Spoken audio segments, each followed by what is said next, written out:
Started. So my name is Ann Seiler. I'm a technical enablement engineer at Ingram Micro.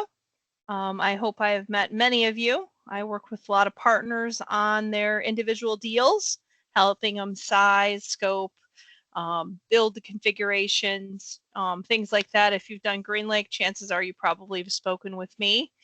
And then I'm going to hand this off once I make the introduction to what we're talking about today to John Bussard, who's going to be our main star. And he's going to walk us through the product, the highlights, the excitement, show you the excitement around this. And then he's going to hand it back over to me and I'm going to talk about your next steps, how you quote it, stuff like that. So I want to thank everybody again for being here today. We really appreciate it.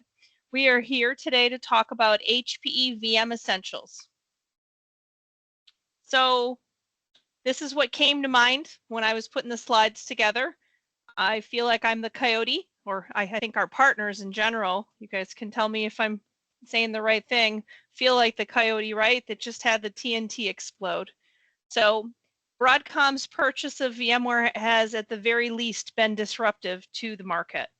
With rising costs, with just, a complete changeover of their licensing, HPE realized if they're going to come to market with a hypervisor, now is the time. So they purchased a company called Morpheus a while ago, and Morpheus had been working on their hypervisor. So HP went ahead and jumped on that ship and, combined it with their hardware platforms and went to market with it. I had heard first about it in May, and by December they had a product drop, and they're ready to go. Actually, I've been very flattered with the feature set. I didn't realize it would be as robust. So I am very excited. If you've talked to me, I'm very excited about this product. I think it's a huge game changer for us. So why has Broadcom disrupted the market? Well, they've taken their licenses, they've grouped them together, and although your customer might not need a license or a feature, they have to buy it in some cases. They've switched over to core-based licensing, which is always more expensive. Minimum core count purchase requirements, right? Those keep changing. We had some before, now we even have more as of last week. With all of those top threes there, that's risen the cost by 2 times, maybe up to 5 times or more with some customers. And then they've been reducing the partner base and who can actually sell VMware licensing. So if we go ahead, I'm going to jump between Ingram slides and HPE slides, and I only have a few to get us started. But basically, HPE they have right now standalone VM Essentials. So standalone VM Essentials means you can have a supported HPE server, a supported HPE storage unit, and you could go ahead and buy the licenses a la carte and implement the solution on your own. Okay, so very easy, very economical, something you can go right ahead and do right now with your customers. Come May, you're going to have the PCBE solution, which you're probably knowing it as DHCI, so disaggregated hyperconverged. Our DHCI solution with HPE came out in 2019. I know it's been extremely popular with our Ingram partners, especially when they're going up in those hyperconverged environments. Sometimes hyperconvergence doesn't work for customers. So if they have a competing solution and it's proven to be very expensive over the years, it's proven that they've grown storage but not compute or vice versa, and it's just lended out to stranded resources. Maybe they don't have the management capabilities they want at the granular level. DHCI is really proven to offer them a solution which allows them to go ahead and scale independent resources. It allows them to have that granularity, and it has some pretty cool functionality. It's a stack of HPE storage with HPE servers. Switches are optional. You can or cannot. It's up to you. And then HPE wraps that GUI wrapper around it. So you have functionality like one-click upgrade, right? John can talk about that in a separate call, but he's always telling me he's always like, wow, it works well. When you go in, you set the one-click upgrade, it upgrades your VMware environment, it upgrades your firmware on your servers, it upgrades your service packs, your OS on your storage. That's a cool product. So it gives you that hyper-convergence ease of feel. So again, we're going to have VM Essentials compatibility with our PCBE solution in May. You're going to buy the PCBE solution. It's actually going to come with the VM Essential licensing for all the servers in the stack. Now, we will have it for SimpliVity, and I think this is a real exciting pivot point for SimpliVity. I love SimpliVity. If I'm going to buy a hyperconvergence product, SimpliVity offers me that granular installation of 2 nodes with full high availability. It offers me that split cluster. It offers me just a whole integrated backups, just a whole lot of cool things for a true hyperconverged platform. We will see VM Essentials be announced for it at Discover. We'll probably see that in the time frame of July or August. So as you can see, HP is all in on this VM Essentials platform. You know, HP being a tier 1 vendor, it's something you can get behind and trust that, you know, this is our go-to-market. This is the move forward. With that being said, this is a channel-only play. So VM Essential sales will need to go through a channel partner. There's no direct business with this software, you know, from an HPE perspective. Excuse me. Let's see. VM Essentials, just to kind of give it some cred right now, they've released the disaggregated, or no, excuse me, disconnected DSCC platform for those dark sites. They actually already have VM Essentials installed on those platforms. So HP is even using it in other areas of their business. So when we look at this slide, right, it just kind of talks about how, you know, reduce costs with VM Essential. When you can go ahead and go to market with a hypervisor and pay $600 per year per socket, that's pretty attractive for people, right? So you're licensing it at a socket, so a processor basis. You're not worried about cores, and at that inexpensive $600 price point, it actually includes 24/7 support. Currently, it does only support HPE hardware. I have a compatibility list, which I'll go over second part of my presentation. But basically, what it's going to allow you to do is it's going to allow your customer to gradually transition. Say they have a VMware cluster. They can still keep that. They can still manage it under the same Morpheus, you know, management console. They're going to be able to go ahead and add their VME cluster, and they're going to be able to have both. So that PCB console is going to be able to go ahead and offer them, the standalone console is going to be able to go ahead and offer them the ability to manage both of their environments. So let's say they're a little cautious, right? They want to come in, implement a few servers with VME, and kind of move their workloads over gradually. This software is going to allow them to do that. It's going to allow them to kick the tires. It's going to allow them to feel good and confident about it. And then what they can do over time is they can stop renewing those VMware licenses when they've made that migration and make it a much more less painful transition, so to speak. It's not hard and fast and quick. If they decide they want to, you know, more robust platform, they can always upgrade to the full Morpheus platform. Morpheus has been around for many years, and it's a very popular multi-cloud management platform. And then last but not least, I like to remind everybody that KVM, which is the hypervisor that VM Essentials is based on, is not new. It's been around for a long time. It's got a lot of it's got a lot of runtime, so there's no fear in this being something brand new and just coming to market. So features, we talked about this. HPE VMware Essential features. I was actually super pleased that HPE went ahead and they have all this feature-rich offerings. So they have high availability. Of course, you got to have high availability, right? If one server goes down, you need to be up and running. That's a given. But they came out with storage migration right away. They came out with VMware VM conversion right away. They have that dynamic workload scheduler. So when you go in there and you set up your cluster, it's going to balance your workload across all your nodes. VM live migration. Live migration was the one I was like, ooh, is that going to come or is it not? Well, it did. It's here, and that really makes the product real. Now, again, just to remind everybody, it is supported today on most of your HPE servers, and I'll go over the models along with the HPE Alletra arrays.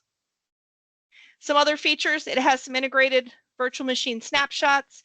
It's got our native data protection functionality, and it supports external storage. So you could truly take the VM Essentials and set it up as an HCI cluster, or you can go ahead and connect your external storage array via iSCSI or Fiber Channel. And that is where I'm going to leave it and let John take it away, and then we'll come back to licensing after his presentation. Thanks, John. All right, so let me share my desktop. Yeah. Getting there. Share. All right, can you guys see my desktop? Somebody acknowledge? Yes. Yeah. Okay. All right, so I'm going to show you a little bit about VM Essentials. To give you a little background on myself, I work out of Ingram Micro's Business Transformation Center. If you haven't leveraged me, I'd highly recommend that you do leverage me. I would say the Business Transformation Center is a demonstration or a proof of concept facility I manage the HPE portion. I have racks and racks of HPE equipment, so servers, storage, networking, as well as VM Essentials.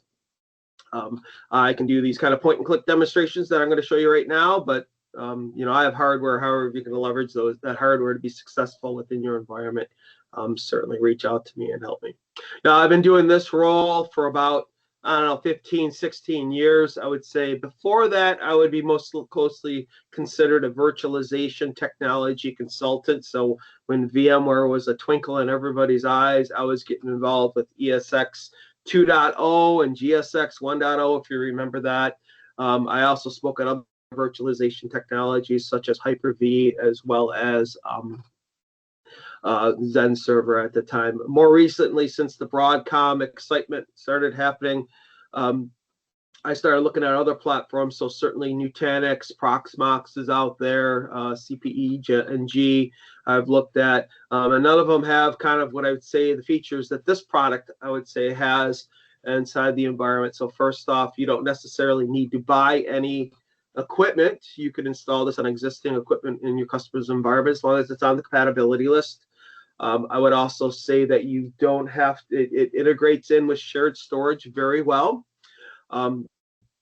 And I would say that it works with shared storage, the functionality as you would see with VMware. So it has capabilities of using file-based shared storage instead of LVM volumes, if that means anything to you. All right, so I'm going to kind of talk to you as a VMware administrator. We talk to you looking at this product. We do have kind of a 201 level of more technical session coming up on April 30th, just so you guys are aware that that's kind of on our calendar as well. And I'll extend on all of this, and I'll also talk about installation of this product. So I've got a couple VM Essentials environments. I have this one here as well as this one here. I know they look pretty close to the same. I'm going to use one to show you a few things and the other to show you a few things.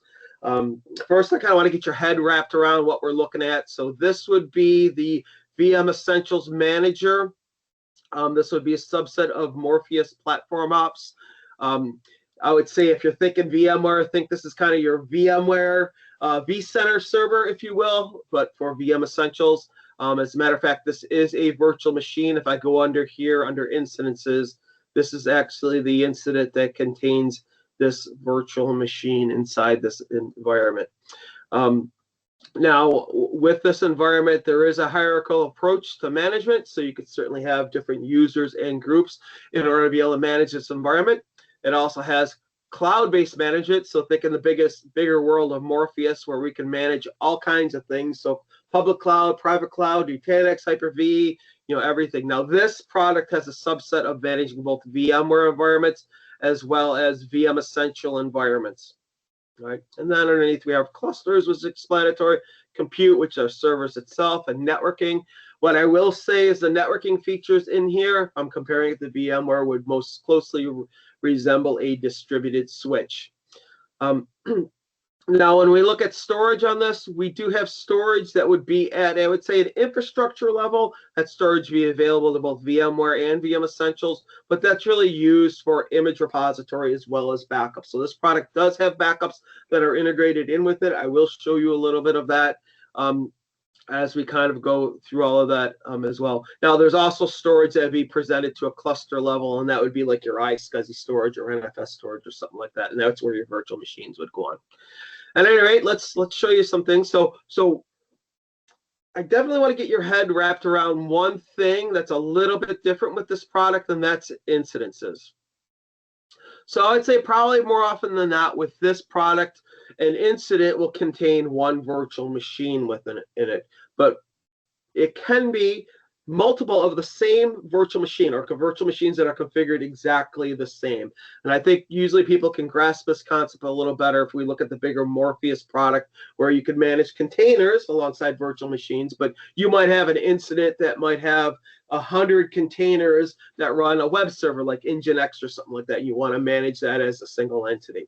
Right, but in this case, more often than not, it'll be one virtual machine per incident, and something that you want to kind of be aware of, that there is different management features you get. So if I select this incident here of this virtual machine, I can tell I'm at an incident level. If I go down a little bit further, I can see that virtual machine. It's kind of unfortunate that they're named the same thing, but I get different options at this level as opposed to if I select the virtual machine.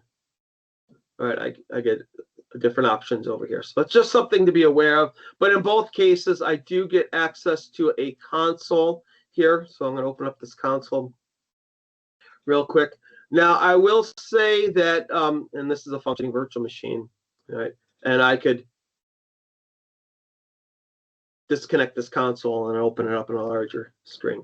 Now, I will say that this installs on quite a bit of hardware. You definitely want to use the compatibility list that Ann's going to talk about later for support, because that's where HPE is going to support you with your environment. But if you have lab environments, you'll probably be pretty successful in a lot of areas. Now, with this environment, it's the same thing. But what I'm going to show you is a little bit of the HA, or the high availability. Or if you're talking about VMware, they'd say VMware HA capabilities. So if I look in here under provisioning and look at my incidences, I have this one virtual machine down here. And if I select this incident with this virtual machine, and we'll see it's running on my third host. All right, so if I go over to infrastructure and then compute, all right, I can go down to my third host. So you can see the VMware servers over here and the VM Essential servers here, but I can go into this third host. Again, I could scroll down and see it is the only virtual machine that's running on that host. All right, and I can actually go into this virtual machine again, open up a console to this guy. All right, and I can see this is a fully functioning virtual machine. Now, to the point of this, the compatibility of this, and it works on a lot of things, is I've actually has this as a nested virtual machine in this environment just for this demo. All that means is I'm running VM Essentials on top of VMware hypervisor. Kind of a little weird, but some people do that for lab environments. If you want to set up this in the environment, there's certainly some caveats. You could certainly reach out to me. I can't get in on hours and hours post-sales type of questions, but I'll certainly answer your questions and tell you how you could accomplish something like that. But what I'm going to do is I'm going to take and I'm going to pull the plug on this machine. So I'm going to go over here, right click on this host. I'm going to power off and click yes. And then what we're going to see is this in a little bit, this is going to disappear, but just to show you that this virtual machine is gone, I'm going to go over to incidences and then again, go to my incident for that virtual machine that we were looking at.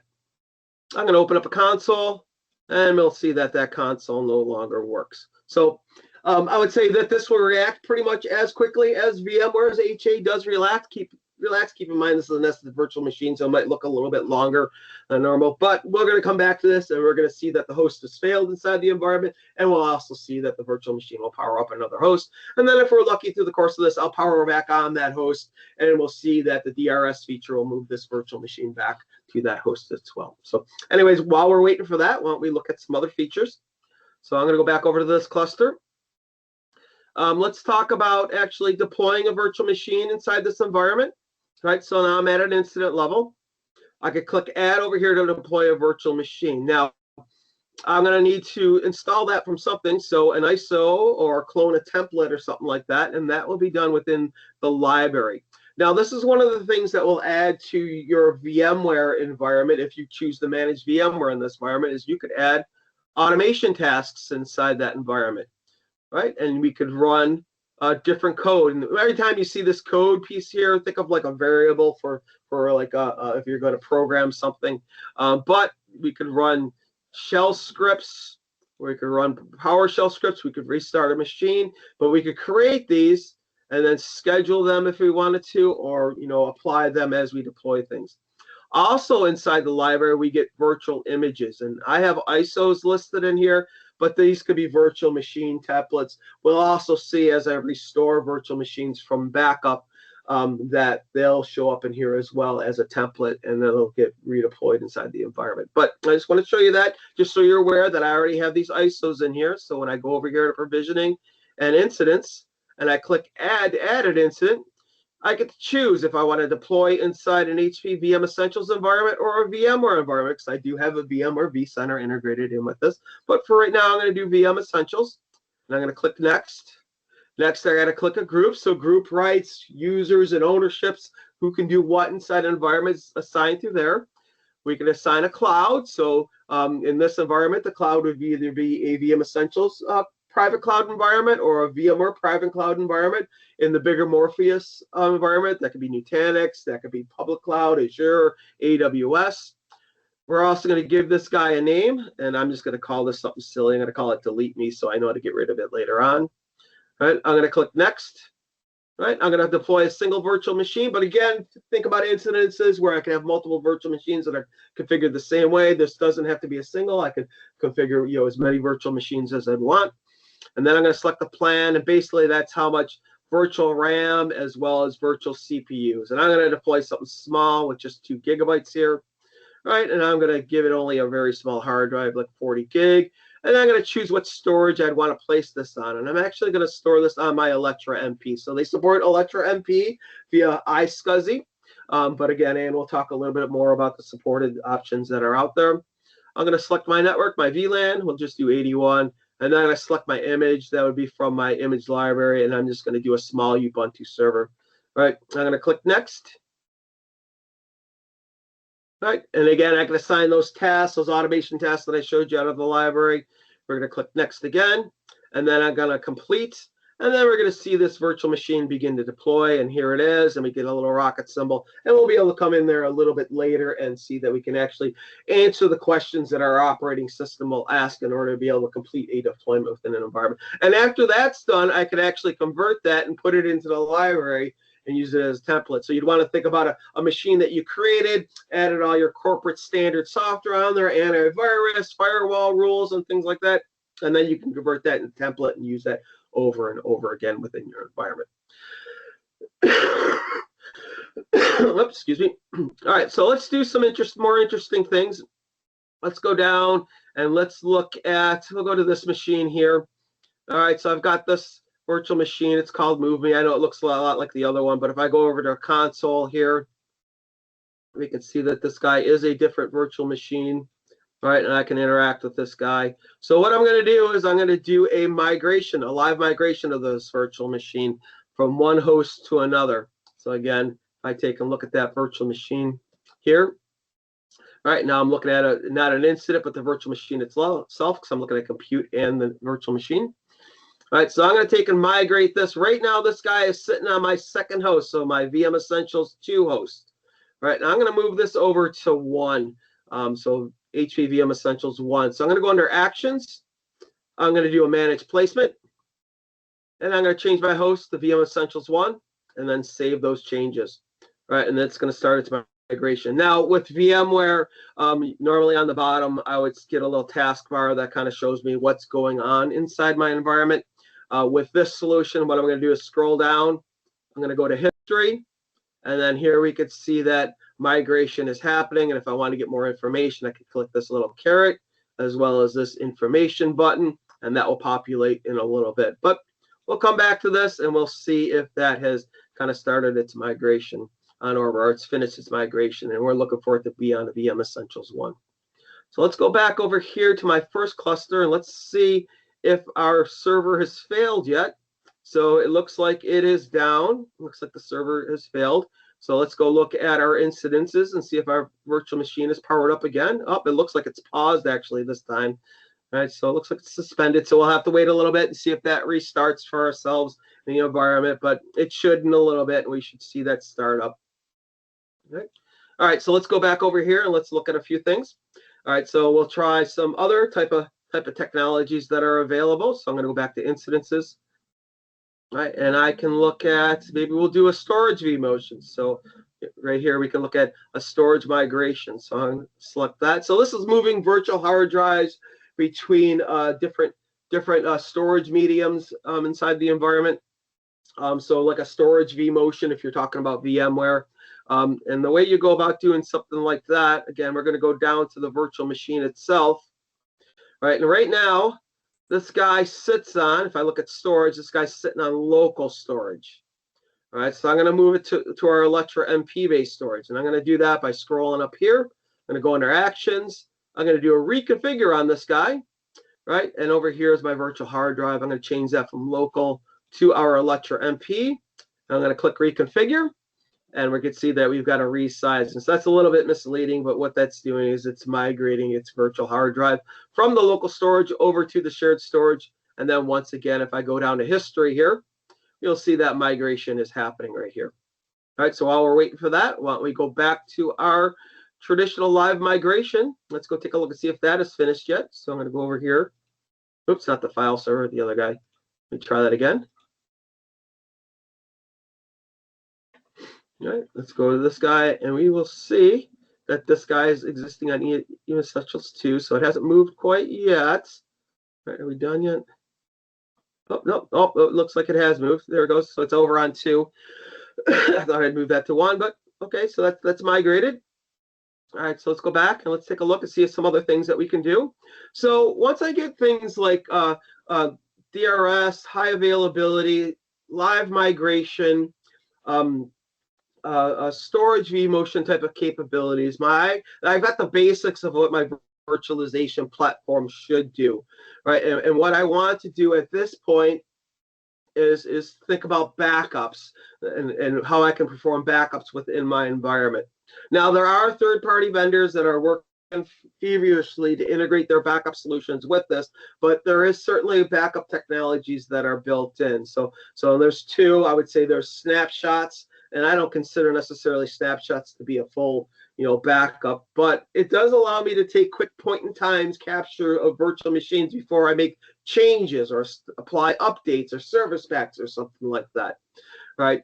And if something fails, then I get the ability to be able to revert very quickly. But there is also backup technology as well, right? And that will be done to a shared storage environment. So if I go over here under infrastructure and storage, all right, I have the ability to send backups to an S3 bucket as well as all these other type of solutions, including Azure. All right, I am using today a file share, so I have the ability to do CIFS, local storage, or NFS. I don't know how, I wouldn't necessarily use local storage. That's probably about as good as snapshots, but something external such as NFS storage, which is what I'm using today. So I'm taking my backups, right, and I'm applying those to an external storage medium. So if my entire environment goes away, I have the ability to be able to recover that environment, all right, on a different platform if I want to. All right, so let's look at snapshots. So let me go under provisioning. Let me look at incidences. All right, now I'm going to go down to, we'll just use this Ubuntu virtual machine right here. All right, and I'm going to go into this. We'll go over to console here. All right, and I'm logged in here. I'm going to clear the screen. So this might be a little bit, text-based, but this is kind of how Ubuntu server is. If I want to list files in a Linux system, I'm going to do ls.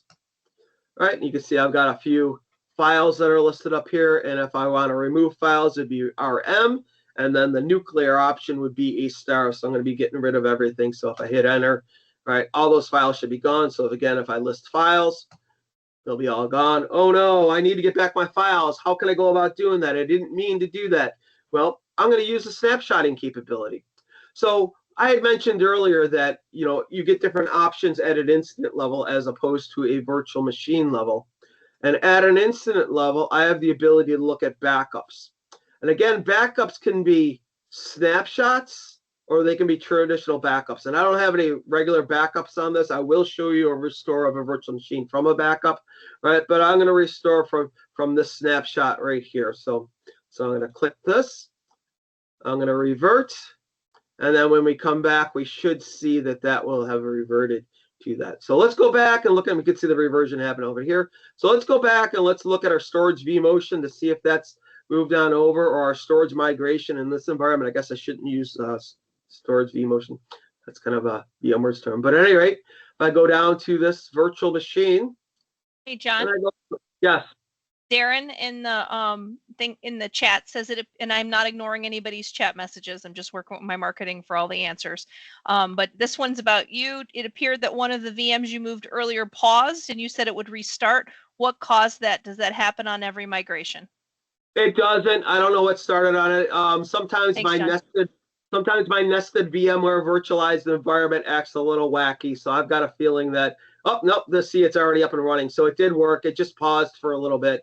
And it stopped because it was failing over from one host to another. So if I go to infrastructure and compute, we will see that I've got a failure of this host down here. But if I go under incidences here and I look at this virtual machine, you can see it paused up. So it paused for a second while I was kind of getting set up, and then it started. So it delayed a little bit because it's a nested virtual machine. If I go over to console here, I would expect to see that virtual machine powered up now. So if I click here, and there it is, so I could log in. So again, this is showing that HA certainly does work. All right, so let me log into this guy. Show you it is the same machine. Again, it's a little slow because it's a nested virtual machine, but we'll see this guy come up while we're waiting for it to log in. There it is. So it's the same machine. But we can also look over here under summary. We can see that's running on the first host. Now, I don't know if we're going to get time to this guy. I definitely want to hand this back to Ann. But if I go over here and power this guy back on, so that was that third machine. What we will see is this, that'll come back up. John, you got a bunch of time. Take your time. Okay, it'll correct itself, and then we'll see that virtual machine actually used the load balancing feature, the DRS-like feature, to migrate that virtual machine back on over. So these features certainly do work. All right, so let's go back over to here. Let's go to incidences. Let's go look at our storage migration. All right, and then go look at, here's the machine itself. And then we'll go look at storage, and we can see that it'll exist on the Electra MP. And just for fun, I can go move it back if I felt like it. So again, we'll do a reconfigure, and I'll move that back to local storage. Press reconfigure, and it will move back. We could also go back to our snapshotting, right? See if our snapshots recovered. All right, we'll go down here and look at snapshots.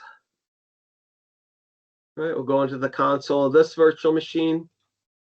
All right, I'll probably have to log in. All right. You give it its password. And then we'll go down here and I'll do another list of files. And abracadabra, we have our files back. All right, so we certainly can do backups with this as well. And those backups can be full backups or incremental backups. They can be scheduled backups. I'm going to do a recovery of a machine here. So down here, I have this Ubuntu system. And I'm choosing Ubuntu because they're small images and they tend to recover a little bit quicker. This completely works with Windows, as we've seen with the high availability piece. But again, under backups, I don't have any snapshots of these guys, but I do have a backup up here. All right. So interesting enough, I can go under actions and I can do a download of this. And up here, you can see the downloads happening. And I'm downloading one big backup of the virtual machine file. So in VMware environments, that would be a VMDK file. With this, because it's based off KVM, it will be a QCOW2 based file. So if I unzip this file, it'll be a QCOW2 file, and I can import that into a new environment. That is not necessarily would be a backup. It's a nice option because I have availability to grab my backups to whatever I want. The only thing, and I'm going to stop this, the only thing I want to be aware of is this was just a 1.6 gigabyte file, but if this was a 2 terabyte virtual machine, and obviously QCOWs are thin, so if you got empty space, it's not going to take up that space. But if this was a 2 terabyte virtual machine filled, right, I'd need 2 terabytes of space to place that somewhere. But I can also use this backup to recover into my environment. Now, again, I'm back recovering this from a share that I have. I have an NFS share, which is external to this environment, and that share could really be anything. It could be a store once box. I'm using an Open Media Vault thing, which is just this open source thing. I wouldn't necessarily use that in production, but it's just nice to show you. But I'm going to do a recovery of this virtual machine. Now, what I will tell you when you do a recovery, what it first does is it takes your backup repository and then it makes a copy and it's going to put it inside our virtual images here.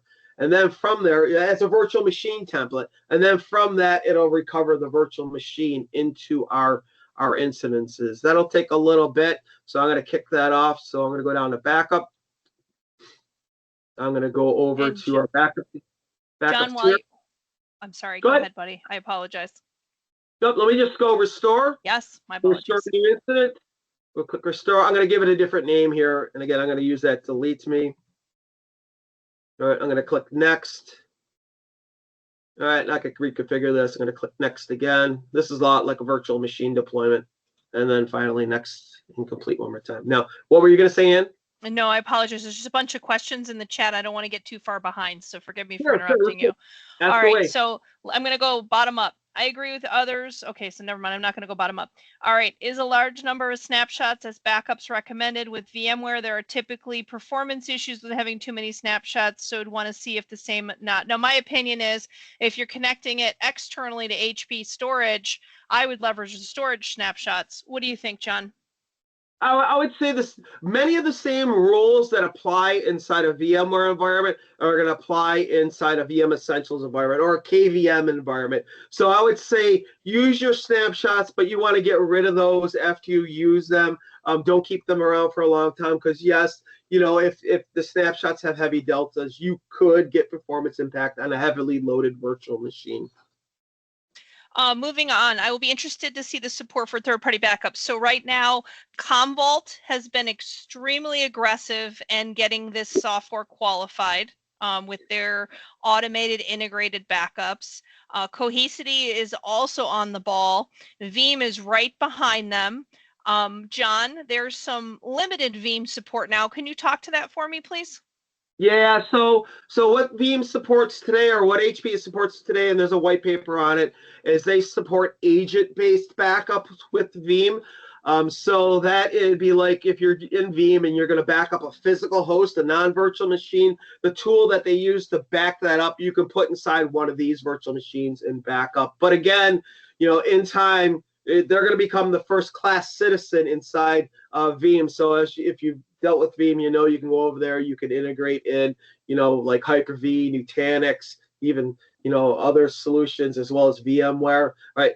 And at the heart of that, one of those menu options will be VM Essentials. So it's coming. We're working hard. And what I don't want is anybody to put the pause. You should be having conversations with your customer. This is feature rich. It's well priced. So start those conversations because nobody's buying something tomorrow. And that May-June timeframe when we expect Veeam should marry up to a lot of different plays. So definitely go ahead and that'll bring that granularity in as soon as Veeam certifies that they have KVM support already. So we're just waiting for that extra, you know, checkbox. Do backups have to make a do backups have options to make immutable? What is HP's strategy working with Veeam and other backup specialist software? Again, we talked about what's going on. As far as immutability with Veeam, it'll support that Linux immutable target. It'll also support, once Veeam support comes out, our store once. So Veeam with Catalyst protocol coupled with the store once is full immutability. So, and then also the VM Essentials, if you're using the Alletra MPB 10,000, remember that has immutable snapshots, right? So you could have immutability throughout your whole infrastructure. So hopefully that helps and answers that question. All right, John, I'm going to ask you to wrap it up in about 3 minutes if you can. Yeah. Okay, we're getting kind of close. So if I go over to library, so I've recovered this virtual machine. You'll see that this is recovering over here. So it's recovering in the library. In a little bit, we'll see it kind of show up over here. There it is. It's already starting to deploy as a recovery. So I wouldn't shy away from, you know, some customers push back because they want to use their backup software. Keep in mind this has integrated backups with it. You can do full backups as well as integrated backups, and you can schedule those. Now it doesn't have features such as I want to pull out an individual file, or, you know, I want to recover a database table or something like that. But it does integrated, it does full and incremental backups of virtual machines, and which gets you, I would say, 90% of the way to having a full backup solution in an environment. All right, we'll talk a little bit about VMware integration. So if I go over here to clouds, you'll see that I have VMware as VM Essentials managed. So adding a cloud to say is just a matter of picking one of these two. Obviously, with the full Morpheus product, you get more options. But if I select VM or vCenter, right, I have to bring this. I'm going to give it a name. I'm going to give it my vCenter environment, just username and password. There is a repository for usernames and passwords, so they don't have to know that. You can kind of store that and call that out if you wanted to. But once you add it in, right, if I go into this vCenter environment, you have access to all the virtual machines that exist. Now, this vCenter environment has a lot of virtual machines, right? But if I look under provisioning and incidences, I'm only managing 2 of these right now. All right. So, what gives? Why does that happen? Well, let's go back over to clouds and let me go back into the VMware environment. What I'll need to do, and I'll go back to virtual machines, is I'll need to select one of my virtual machines, and then I'd go over here and I would convert to manage. And that will create an incident and put the virtual machine inside the incident. And then you'll get all the full features out of the VMware Essentials platform, including the backup technology, to be able to back up virtual machines again to an external repository. You want some of the automation tasks that could be available as well for this in the environment. One of the things I will talk about as far as conversion, one of the main things is you need to get converted from if you're going to convert from VMware over into VM Essentials, you need to convert a VMDK file to a QCOW2 file. They are promising integration into this environment. I'm expecting that at any moment, meaning that I could go over here to this virtual environment. I should get a drop down and say convert my VMDK file to QCOW2. Today, they're saying that you can download a open source conversion to those. A lot of them out there. The documentation talks about that. Keep in mind, though, there's downtime with whatever the process will be because I got to convert the file over. So you have to shut down the virtual machine, convert it on over, and then bring it back up. The future is going to be with Zerto. So they're going to do Zerto integration. I'm told it's probably going to be next year at this time, right? And you're going to be able to replicate virtual machines from VMware into VMware Essentials. They have a migration license, and that's going to give you your up to the moment, press a button, fail on over, power on the virtual machine, and have it available as quickly as possible inside an environment. All right, I think that I probably went over my 3 minutes. All right, Anna, I'll give it back to you. All right, I'm going to make my screen look not full because I want to move between windows. So licensing, you've got currently today, we sell the standalone product, which means you have servers, HP server supported, HP storage support, and you could buy the software. Okay, so we've got a 1 year, again, per processor license, 3 year and 5 year. Simple as that. It's $600 per year per processor. Simple as that. Very, very affordable. This isn't well documented, so I confirmed this week 1 when it was out. All licenses include 24/7 support. Promise, honest engine. Probably the most common question I saw at Tech Jam last week. Again, they confirmed it, okay? PL code is S9. For those of you on the phone that do deal registration, or those of you on the phone who want to help the sales side that does deal registration, let them know the PL code is under the storage program. I know, weird, but it is, I promise. All right, 60-day demo is available at hp.com. You can demo up there. You can play around with it up to 6 processors. Here's your link to your compatibility list. I know a lot of you were looking for it. I promise these slides will come out. Bailey and I will connect today. Make sure this all gets out. Rough price comparison. If I were to compare it to the VMware bundle 350 a SKU, or 350 a core, excuse me, here's your price comparison. So we're not dawdling around. Now, if you come back to me and say, well, I'm buying vSphere standard. Okay. That is $50 per core. You lose a lot of functionality. I'm still cheaper at $600 per processor because their minimum is 16 cores, right? So do the math, check it out, see what we got going on. Now, let's pivot here. I'm going to go over to quick specs. Whoever's not familiar with quick specs are awesome. I recommend them all the time, right? Here's the PDF version of the quick spec. If I come down here, compatibility list is right here. So you don't have to keep my slides around handy if you don't want to. We click on the compatibility list and that moves us over here. I don't trust live links, so forgive me. This is updated often. When I say often, I mean often. If I scroll down, right, it shows me all my servers that are supported. If I even got Gen 12s in there, John, woohoo. If I keep scrolling, I've got all my Electroline. I don't have 9000s right now, but I have the B10000, which is your next gen, 5 and the 6. Now, HPE says they will be qualifying third party. You can go and test this on whatever you want. I personally want to sell HPE. I'm okay with it. I know that's not a good answer for the partner audience, but I really want to you're saving so much on the software licenses. You know, a hardware swing, a hardware refresh, you know, could be an affordable option at that point. I don't know what HPE's long-term answer will be for third party. It might be that you need to buy the whole Morpheus suite of software. I don't know that. Morpheus suite's coming out in April, so we'll probably, I know it's April, I get it. We'll probably see some more information on that soon. But again, this is a new product. HPE's figuring it out. They want to be strong and make sure things are working, and that's why they have that support and compatibility list. Okay, NFRs, popular question. I get NFR questions all the time.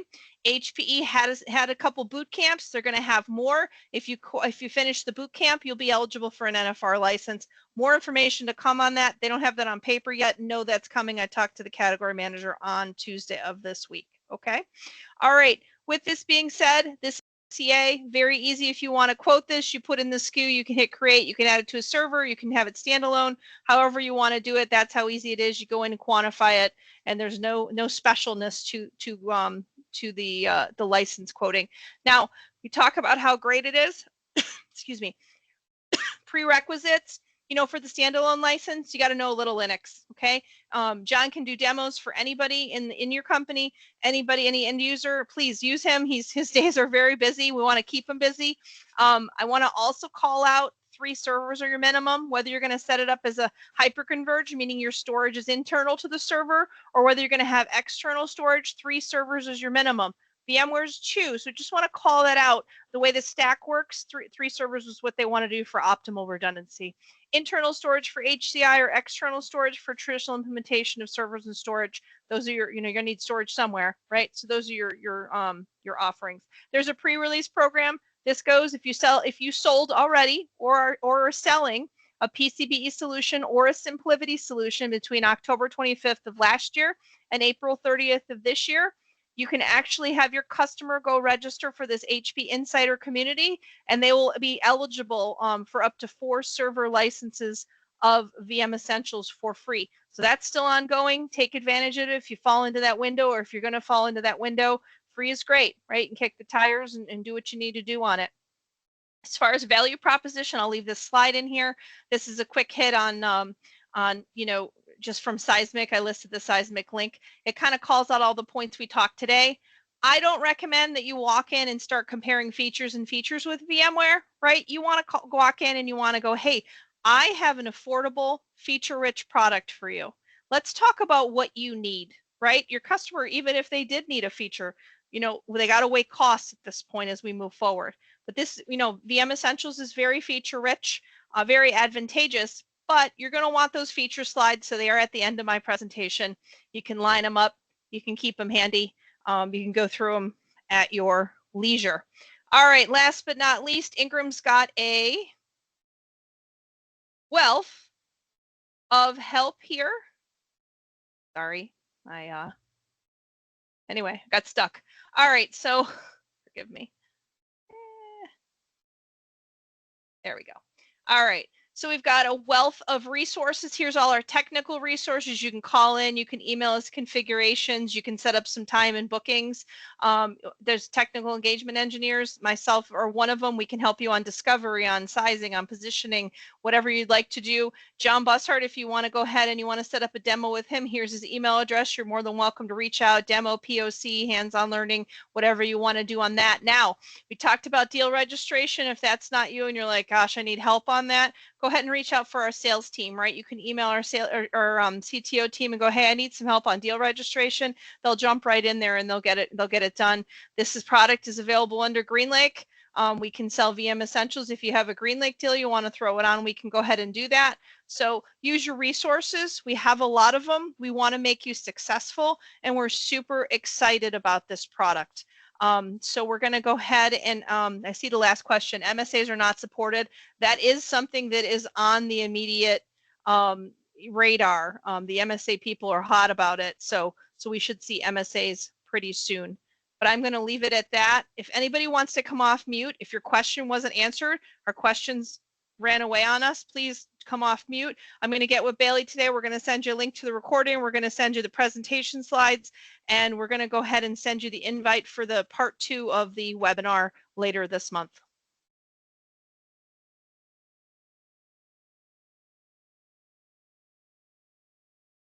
Okay. Well, thank you for attending today. We appreciate your time. We hope it was valuable. We'll hang on just in case some questions come up. Everybody have a wonderful day.